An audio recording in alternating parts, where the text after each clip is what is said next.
Hola amigos, ¿cómo están? Bienvenidos a La Voz del 21 y vamos a hablar sobre nuestra portada del día de hoy. Susana sin vuelta atrás. Ayer comenzaron las audiencias para iniciar el juicio oral contra la ex alcaldesa de Lima. Sus delitos, ¿cuáles son? Bueno, la fiscalía sostiene que la señora Villarán recibió más de 11 millones de dólares de Odebrecht, OAS, Graña y Montero, por lo que pide 29 años de cárcel para ella. Aquí está, nuestra portada. Y vamos a hablar también de la forma en cómo se ha desarrollado la audiencia.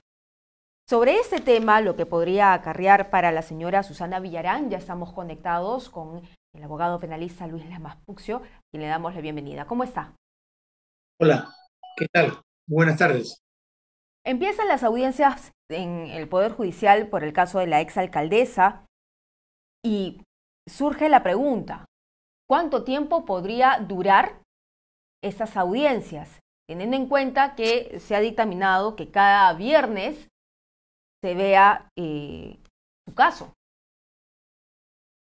A ver, vamos por partes, ¿no? Se trata de una audiencia de tutela o de control respecto a la acusación.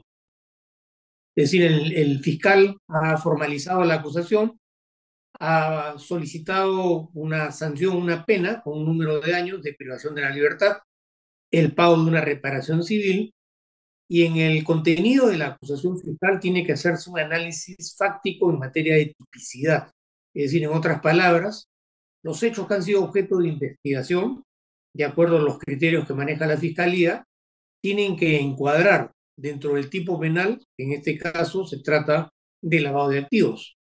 Para tales fines, el fiscal durante la investigación preparatoria ha actuado una serie de diligencias para poder recopilar información y poder darle fortaleza a ese análisis en materia de tipicidad. Ujú. Esto es importante porque dependerá mucho del contenido y de la calidad de la acusación fiscal para que el juez que la va a verificar esté de acuerdo o no esté de acuerdo con lo que se señala en la acusación fiscal y además tomando en consideración lo que tendrían que señalar los abogados de las personas acusadas para poder definir si en efecto se trata o no se trata de una acusación fiscal que está ceñida estrictamente a las exigencias de carácter procesal penal. Porque a partir de ese momento, el juez analizará si en efecto se cumplen o no se cumplen con las exigencias, porque si el juez está en desacuerdo y verifica que hay algunas omisiones, algunas deficiencias, algunas situaciones que no están claras, le va a devolver la acusación al fiscal para que subsane durante un plazo determinado lo que el juez considera que no contiene la acusación fiscal.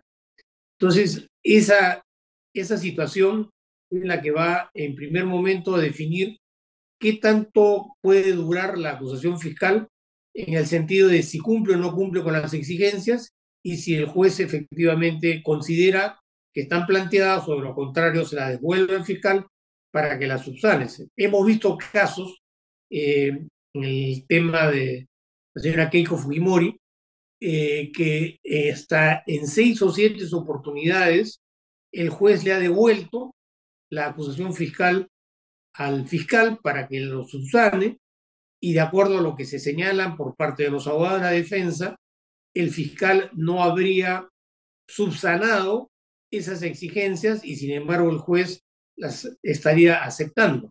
Esto es trascendente porque de acuerdo a la norma procesal penal, si el juez considera, una vez que se han establecido estos parámetros, que la fiscalía respecto a su acusación fiscal adolece de graves irregularidades o ausencias de forma o de fondo, el juez está calificado para tomar una decisión y rechazar de manera definitiva la acusación y sobreseer la causa, con lo cual se estaría archivando la investigación y la acusación planteada.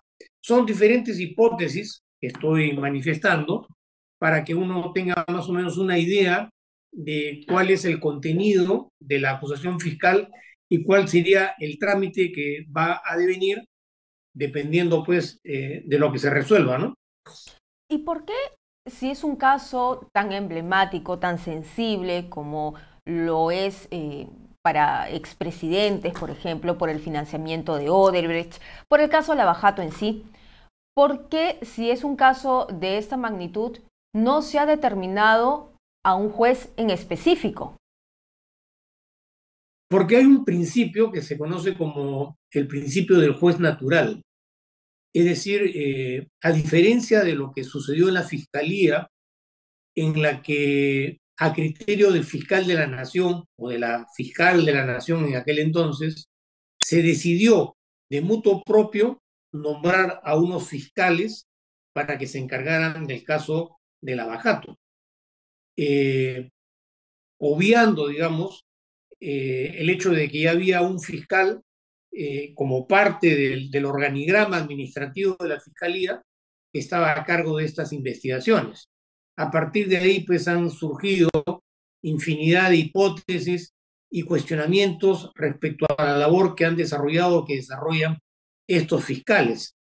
Si este problema se trasladara al Poder Judicial, no tengo la menor duda de que van a surgir algunos cuestionamientos en el sentido de que se estaría poniendo a un juez por decisión de la Corte Superior o la Corte Suprema de Justicia, que es la que decidiría, en el hipotético caso que así fuera, que no fueran estos jueces de tutela que ya están nombrados, que son especializados y que están desarrollando este tipo de labores, no solamente en el tema del control de la acusación, sino también todos los aspectos relacionados a los temas procesales en los casos de corrupción.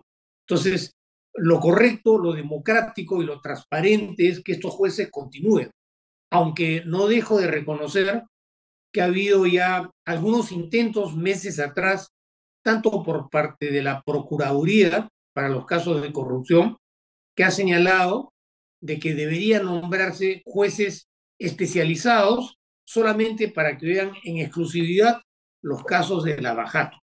Y como todos conocemos, el tema de Odebrecht y los casos de Lavajato y los casos del Club de la Construcción son temas que están estrechamente vinculados a la corrupción política y a la corrupción partidaria. Tanto es así que hay una serie de exmandatarios que están involucrados en estas investigaciones. Entonces, a los efectos de poder tener una justicia equitativa, transparente y democrática, mi opinión es que no deberían cambiarse estos jueces, aunque se está argumentando de que al haberse señalado audiencias una vez por semana, es posible, dependiendo del contenido, de la calidad de la acusación fiscal, que un debate, una discusión de esta naturaleza en esta etapa pueda durar, no sé, pues 4, 5, 6 u 8 semanas. Con lo cual, los casos de investigación por corrupción en el Perú están durando más o menos entre 6 y 7 años hasta que se obtiene una sentencia condenatoria.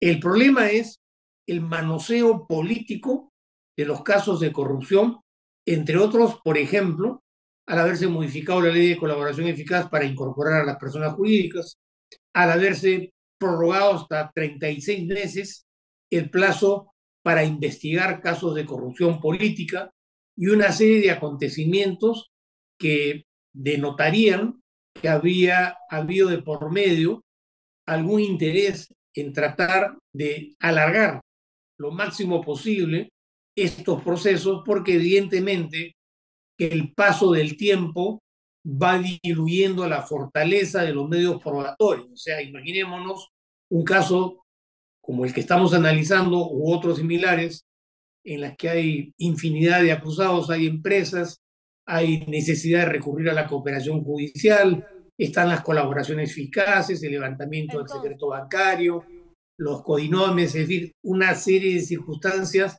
que de por sí son complejas, que hacen que estos procesos a lo largo de los años se vayan prolongando y los pero, investigados en última instancia están con orden de comparecencia, es decir, no hay nadie ajá, que esté preso, a excepción de Toledo, que ha tenido que ser extraditado, porque los demás exmandatarios, exfuncionarios o empresarios vinculados a casos de corrupción empresarial, todos están en libertad como si aparentemente la cosa no hubiera tenido el peso para los efectos de lo que significa, Claro, pues, el problema ético, moral, histórico, judicial para un país como pero el esto Perú, es que responsabilidad sigue de quién. enfrentando temas de corrupción.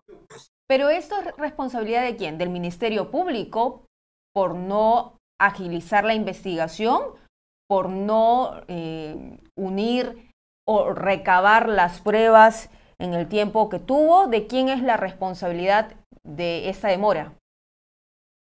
Mira, para entender lo que está pasando, hay que referirnos al nuevo Código Procesal Penal. A diferencia del antiguo Código de Procedimientos Penales, en la que la Fiscalía tenía una labor, digamos, secundaria.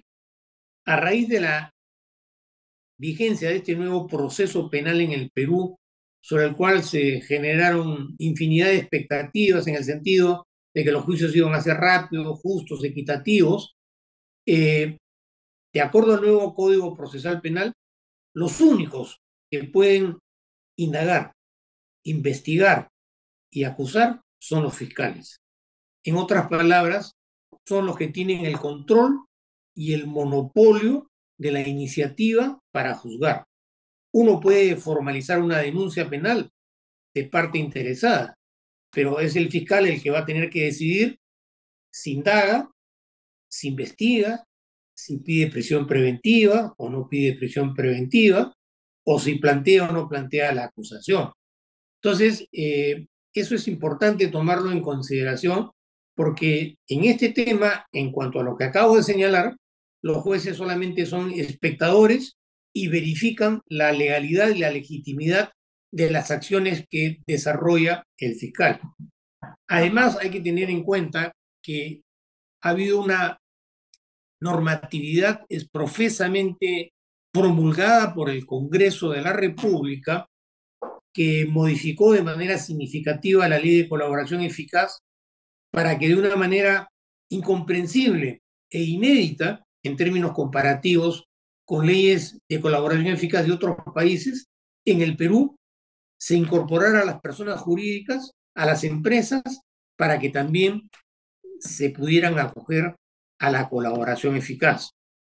En tercer lugar, aunque suena un poco dislocante señalarlo, hubieron cuestionamientos contra este marco legislativo promulgado en el Congreso, obviando una serie de procedimientos por iniciativa del Poder Ejecutivo, que en ese entonces estaba presidido por un ex mandatario que está investigado por lavado de activos, y de manera impetuosa y sorpresiva se promulgó esta ley que incluso fue objeto de un cuestionamiento respecto a su contenido constitucional, porque se planteó una demanda de inconstitucionalidad para que fuera ni más ni menos que el Tribunal Constitucional de aquel entonces el que resolviera la arbitrariedad que contenía este marco legislativo en la que el Tribunal Constitucional por mayoría consideró que sí era una ley de carácter constitucional.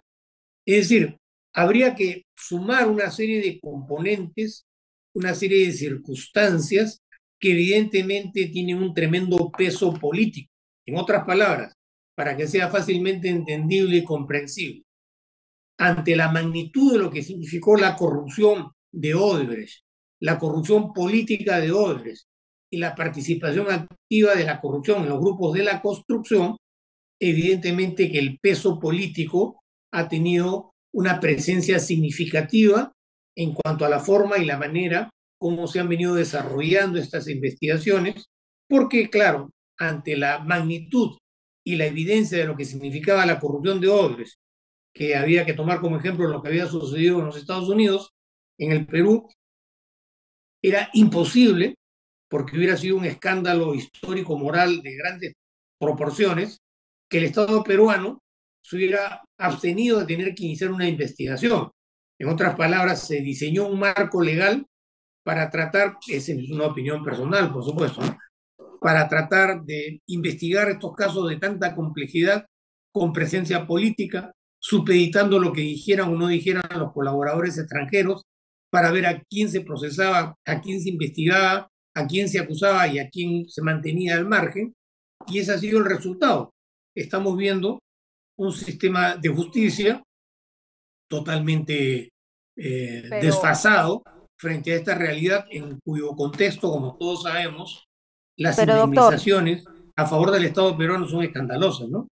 claro que sí, pero seguramente vamos a tener noticias sobre cómo va esta investigación que es tan importante y que no debe prescribir y menos mandarla al archivo, porque aparentemente lo que ha presentado la Fiscalía son evidencias, dichos, declaraciones sobre su situación, esta revocatoria del 2013, por ejemplo, que estuvo Susana Villarán, cómo se financió y cómo se manejó el dinero. Yo le doy las gracias por estar con nosotros en este espacio en Perú 21 TV, aclarándonos las dudas que teníamos sobre cómo se está manejando estas audiencias, ¿no? Y también sobre el juez especializado en estos casos, que es muy importante, pero usted ya nos aclaró también su punto.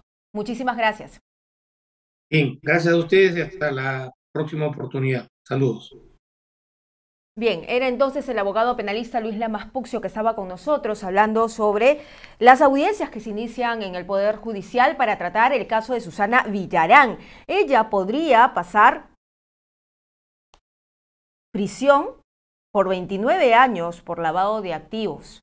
Y no es un caso para nada irrelevante, al contrario. Ella recibió millones, según la tesis fiscal de Odebrecht, OAS y Graña y Montero. Más de 11 millones de dólares para su campaña. Entonces, todo eso va a tener que explicarse seguramente en las próximas audiencias. Nosotros vamos a regresar con más información.